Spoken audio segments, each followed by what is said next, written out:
Mariupol, República Popular de Donetsk. Este definitivamente va a ser uno de mis reportajes más especiales, sin duda alguna de los favoritos.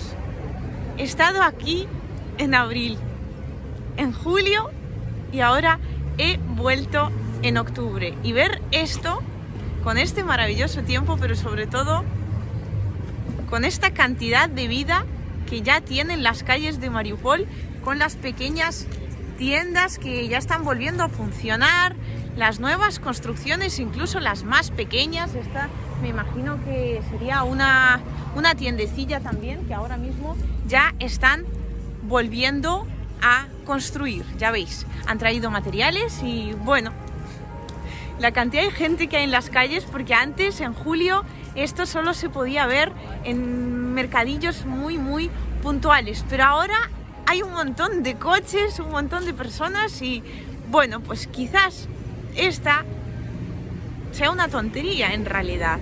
Y bueno, ya veis, hay mucha gente en las calles, qué sorpresa. Pero esto para mí ha sido definitivamente como una especie de crecimiento paulatino, de una esperanza muy personal además, que pues ya veis, se ha traducido al final en la normalización de la vida de una ciudad que ha sufrido muchísimo a raíz de los combates que aquí hubo. Esto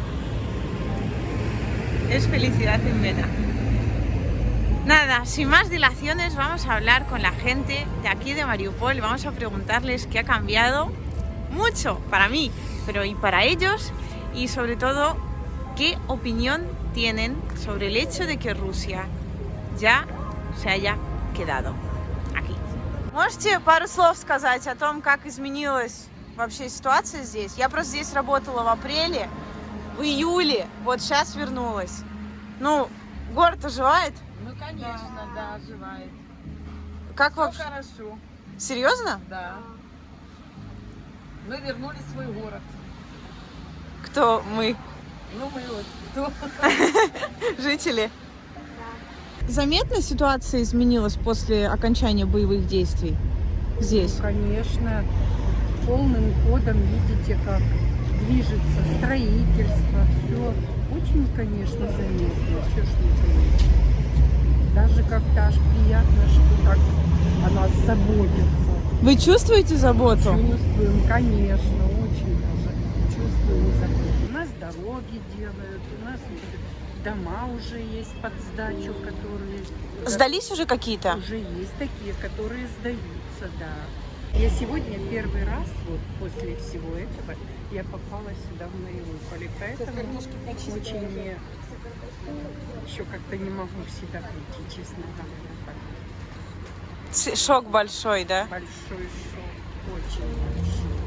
А меня сегодня провезли очень по большому маршруту, поэтому я столько увидела всего, очень много всего. Очень обидно. Скажите, а как вот вы относитесь к ситуации, ну, то, что здесь референдум проходил, вы ходили? Как вообще то, что Россия здесь остается? Не могу ни за, ни против говорить. Вообще, конечно, изменения есть, конечно, в лучшую сторону.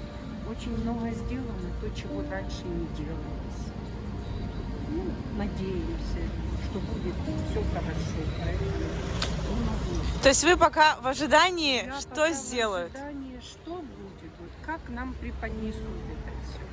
Потому что очень тяжело восстанавливаться, очень тяжело. У нас ничего, в принципе, нигде не осталось. И это обидно, что нас так бросили вот так вот на произвол судьбы, как бы. Мы не имеем нигде ничего абсолютно сейчас. Мы никому не нужны. А бросил кто?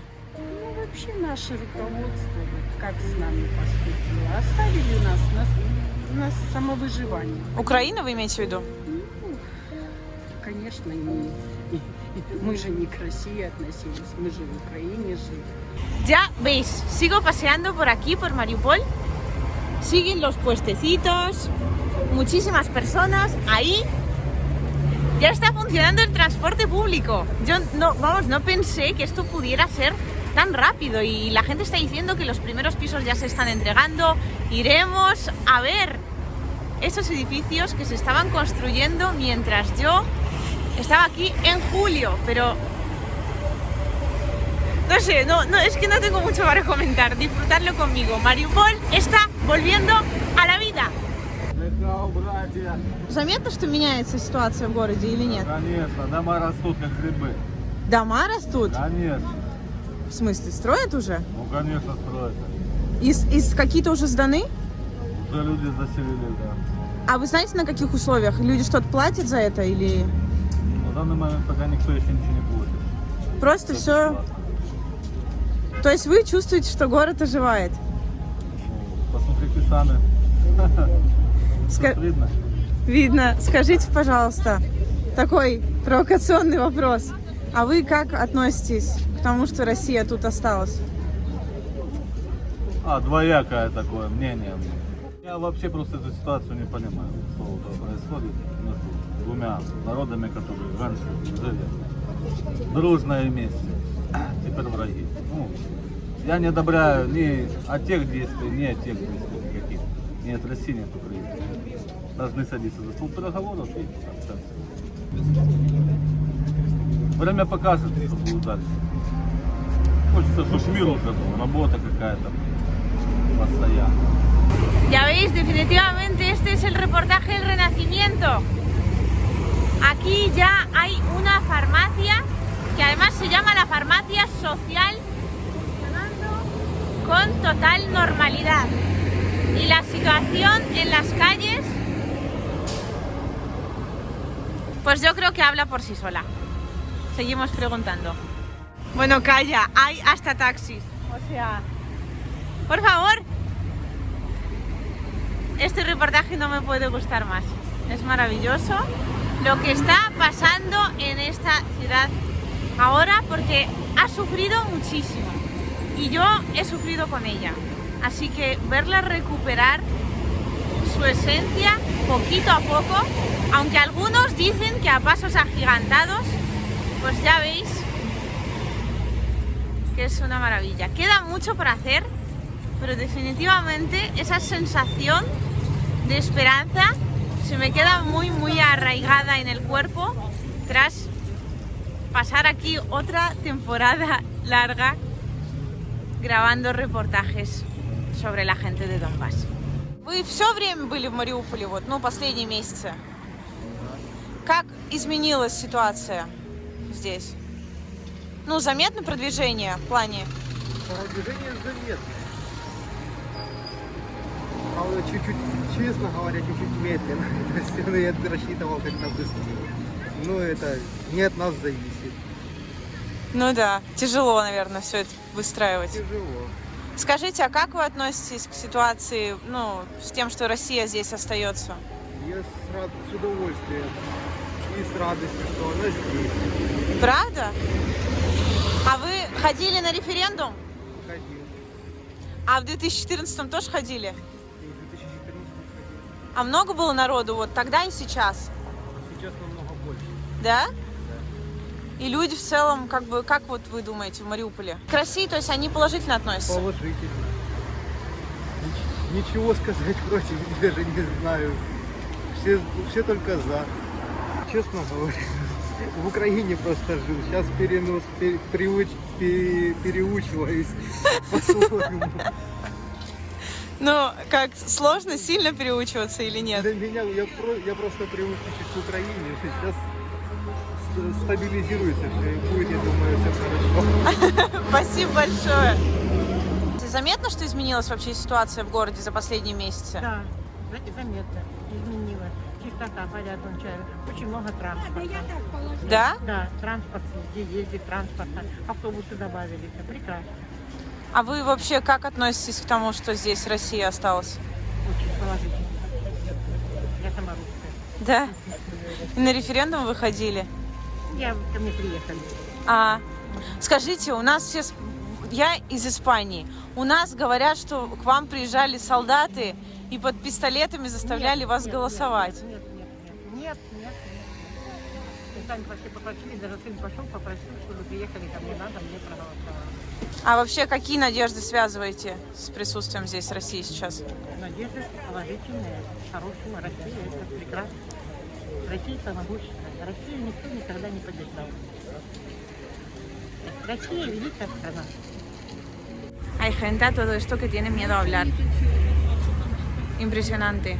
O sea, tienen miedo a que puedan llegarle las represalias por algo que puedan decir del país que antes estuvo aquí, de Ucrania, vamos. Da que pensar, ¿eh? Porque nosotros lo apoyamos pensando que es la libertad y la democracia. Заметно, что изменилась ситуация здесь за вот последние несколько месяцев в городе? А в чем это выражается? Ну вот на ваш взгляд. Жизнь налаживается, люди возвращаются, все восстанавливается. То есть есть какое-то продвижение в восстановлении города? Конечно. Скажите, а как вы относитесь, к тому, что изменилось государство, которое здесь? Сначала была Украина, теперь Россия. Вам как? Ну, не знаю даже, как вам ответить на этот вопрос. Я думаю, хуже нам не будет. Нет? Хуже не будет. Вы тоже думаете, хуже не А будет? мы живем вообще напротив Азовмаша жили, напротив Ильичевского, вот эти заводы все. Это кошмар, что мы увидели, это ужас. И когда начали отступать азовцы, они начали нас бомбить, в полном смысле слова. 3000. Вот. И становились танки, в последнюю очередь они разбили их искру полностью. И управление Азовмашевское полностью. Направили на улице Сеченова, где Заваруева, сидела на 8 этаже снайперша. Люди шли за водой, и она гасила всех. Женщин в основном. Мирных? Женщин. Мирных женщин, да. Именно женщина-снайпер. Понимаете, это все. Я вообще в шоке. Мы так, мы не ожидали такого, понимаете? Мы не ожидали такого. Вы не ожидали, что против вас, Против нас, против мирного народа, вот они начнут нас это убивать. азовцы? Конечно. И когда они ездили, танки, бронетранспортеры, заезжали на Азовмаш, мы их считали все время. Их все время не уменьшалось. Я думала, их с каждым днем, я же видела, как Россия сделала на самолетах прилеты, но они молодцы, они били точечно. Представьте, мы рядом находились с управлением, они ни разу в нас не попали. У нас дом был пятиэтажный, до последнего, все дома были до последнего целые. Но когда начали отходить азовцы, бьют, куда попало. И сразу меняют, дислокацию меняют, чтобы они боятся, что обратно. А вы тоже это видели? Тоже было там? Ну, я вообще на Ильича была, 38-й дом. А На эти танки под окнами. Ты 138-й, я 142-й. Я напротив БК и напротив Искры. Они в Красном банке сидели, снайпера стреляли. Тоже азовцы? Ну, там и не только ВСУ, Азов. То есть ВСУ тоже кошмарили мирных? Ну, они как бы больше, наверное, были под давлением Азов. Да, 100%. Сначала все было нормально. Как бы отбивались, а нас никто не трогал. Когда было это все началось, ну я же говорю, когда начали они отступать, они начали нас гасить. Но зачем? Ну откуда я знаю? Они начали, как, они хотят оставлять, допустим, видите, они не хотели бы оставлять Россию, да, город. Полностью, чтобы Они Россия специально не били вот это, осталась. Ильичевский, они специально, чтобы не осталась Россия, чтобы Россия потом, вот это вот, видите, до сих пор Россия что делает, они вообще работу делают идеальную, понимаете, я в шоке, я не думала, что это настолько будет быстро. А это быстро происходит? Ну, я же вижу, как работают. Я постоянно То есть это все началось в мае, представьте, а сейчас вот октябрь и уже сколько работы проделали. Конечно, это быстро.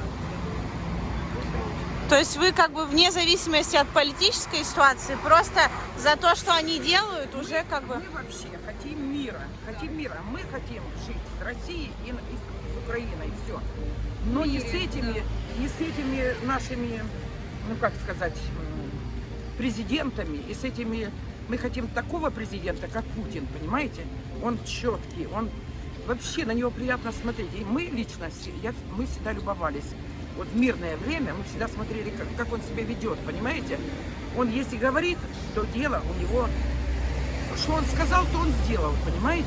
Они ж положили мины вот напротив этого Ильича. И там магазин Кристина, Азовский.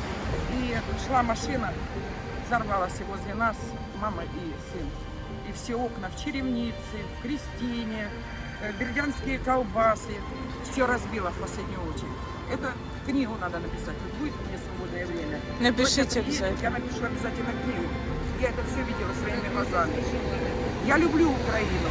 Я люблю Россию. У меня в России брат родной. У меня 2 племянника. Мы хотим жить в мире. Все. Мы не хотим ни с Украиной, ни с Россией не ссориться. Чтобы мы все вместе были дружно. Потому что у нас в России очень много родственников. Понимаете? Мы ездили все время через Новый год до 2014 года. А потом я ехала в Россию, в Тихий Дон. Я сама казачка, вы знаете. Я ехала... объезжала, представьте, чтобы попасть на Воронежскую область, я ехала через Белгородскую, через Харьковскую область. Я не могла проехать даже на вазу, понимаете? Вы понимаете, какой я круг делала, чтобы попасть в Воронежскую область? Спасибо вам большое. Всего вам самого доброго. До свидания. И все равно Держимся. Россия, Украина вместе должна быть. Все. За мир. Да. Я 2 детей здесь в Мариуполе родила, так что для меня Мариуполь это почему мы вернулись, да? Мне все уговаривали. Ой, не уезжайте, не езжайте, не езжайте в Мариуполь. Да мы с мужем как рванули сюда, и нас теперь отсюда не выгонят. Отстройте. Да. Будет еще лучше. До свидания. Всего хорошего.